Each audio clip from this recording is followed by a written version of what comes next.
spent so damn long procrastinating this video, and now that I've finally managed to sit down on December 24th to film my October and November wrap-up, this is happening.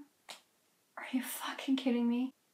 I guess I'm gonna have to deal with that. Hi everyone. As you can tell from the title and as I've mentioned in my intro, this is my very late October and November reading wrap-up. I read a surprising amount of books throughout October and November. So I finished 3 books in October and 4 in November.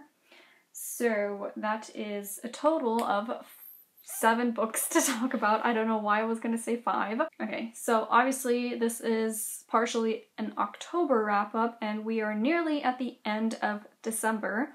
So excuse me if I have some trouble explaining what a book is about or collecting my thoughts. It's been a while since I've actually read these books. The first book I finished in October was Last Call at the Nightshade Lounge by Paul Kruger, and this was a very interesting book. I don't remember who I saw talking about it on Twitter. I feel like it was Cam from Just a Book Eater, and I was already kind of interested in the book. But then, while I was at YLCA in London this year, this past summer, I picked this up at one of the stands, and it's a coaster thing, and it reignited my interest for this book. And on the outside here, it says, "For adult fans of Harry Potter and Buffy the Vampire Slayer, a novel about a secret society of bartenders who fight monsters with alcohol-fueled magic." So that's a pretty good summary of like the concept of this book. So there are these mixologists who, I was gonna say by day, but at night, they work at bars and occasionally they have to go out and fight monsters and demons, and in order to gain certain powers like invisibility or strength, they mix certain drinks, and that's how they get their powers. On the back, there's a recipe for the screwdriver, and it says, "Join the action by utilizing vodka's power of super strength," and then what you need to do a screwdriver, which funnily enough is one of my favorite drinks. I thought the concept of this book was so interesting and nothing like I've heard before. I'm sure there are similar things out there, but I thought it was very interesting, very new. From what I remember, I thought it was pretty well written. There were some people of color. Our main character's name was Bailey Chen. I think she's Chinese, but don't take my word on that.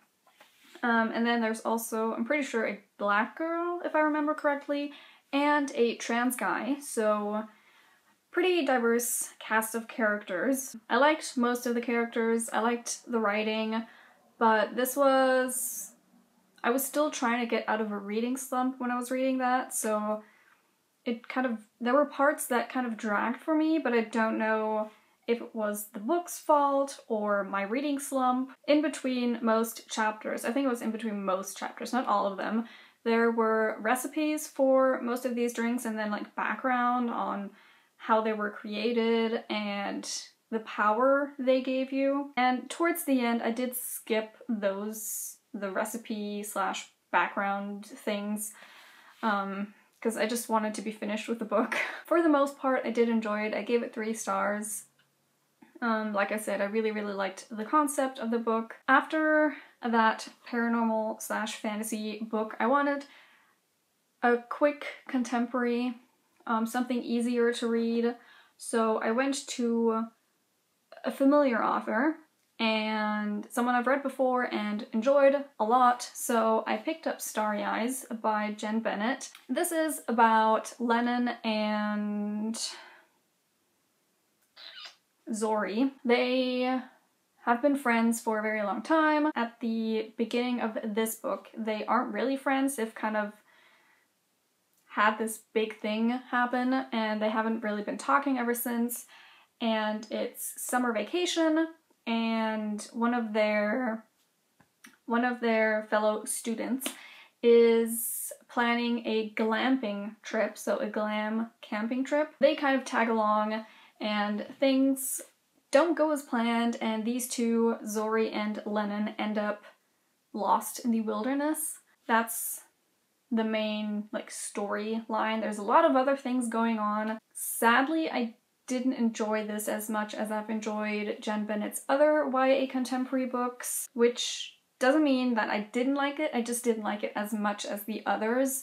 It's also quite a bit longer than the other two that I've read by her. Zori's stepmom is Korean American. Lennon has two moms, and his father is Muslim American. I don't have much to say about it. It was enjoyable, but again, in my reading slumpy state, a little bit too long. Sadly not as enjoyable as her other YA contemporary books. Oh, my legs are falling asleep. Ugh. I need something to sit on while I film, because I'm always sitting on my legs, and then they always end up falling asleep. Next, I read In Order to Live by Yeonmi Park. This is a nonfiction book about her escape from North Korea, and it was raw, it was emotional, and eye-opening, definitely. I kind of knew that, I mean, obviously it's known that things aren't great in North Korea, but I wasn't aware of how severe it was.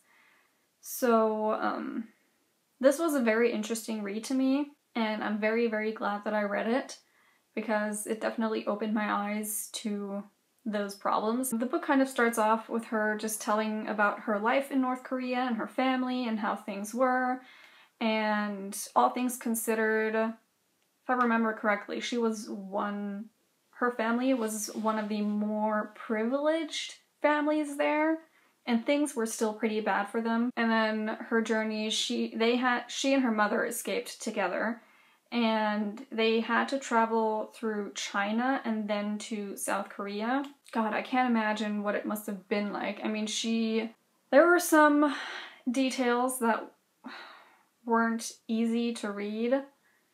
Definitely trigger warning for, oh God, a lot of things. Physical abuse, probably. I don't remember correctly. Maybe emotional, probably emotional abuse. Definitely rape. And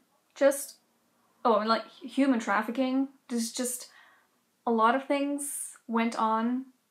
A lot of things happened to her and her mother, and it's incredible that they got out. And then even what she did, everything she did after she escaped and what she has been doing is kind of amazing. I really, really enjoyed this book. I gave it 4 stars, and I definitely, definitely recommend it. But be aware of the heavy topics that it deals with. My next read was Ask the Passengers by A.S. King.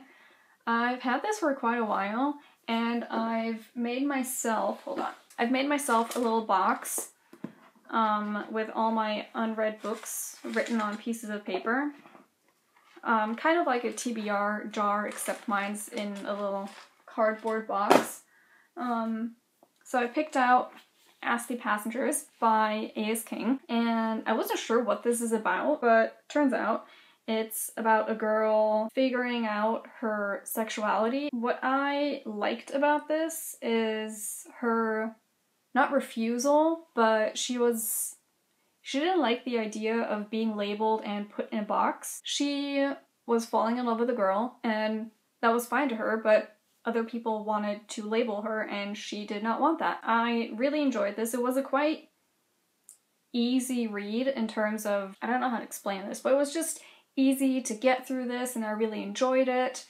The mother was very, very frustrating. The things I wanted to do to her.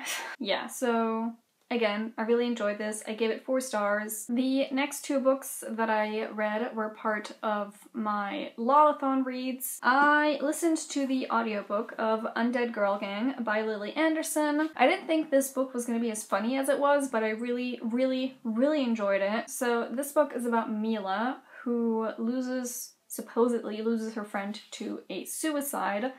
And it's rumored that it was part of a suicide pact because 2 other girls died in this town, but Mila refuses to believe that, and she kind of investigates and wants to know what happened, and she actually manages to bring these girls back to life. They kind of try to figure out what happened to them, and it was so funny.